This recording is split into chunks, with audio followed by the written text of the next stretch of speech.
له افغانستان څخه د بهرانیانو وتل او د یوې بلې احتمالي جګړې پیل.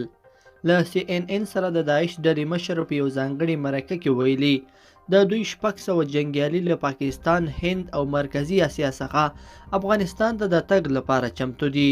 دوی زیاتوي چې اوس د بهرنیو ځواکونو وتلو ته په تمه دي او ډیر ژر به په افغانستان کې د طالبانو په وړاندې عملیات پیل کړي.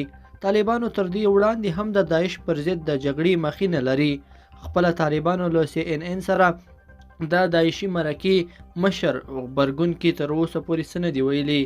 بلخوا طالبانو په بغلان ولایت کې یو محلي سندرغاړی وژلی دی. په بغلان ولایت کې د محلي سندرغاړي فواد اندرابي کورنۍ وایي یو طالب جنګیالي دغه سندرغاړي په ډزو وژلی دی. د فواد اندرابي زوی جاوید اندرابي اسوسییټډ پریس ته ویلي دي چې طالبان د هغه د پلار تر وژنو مخکې د هغه کور ته ورغلي، له پلار سره یې مجلس کړی او چای هم ورسره څښلی و.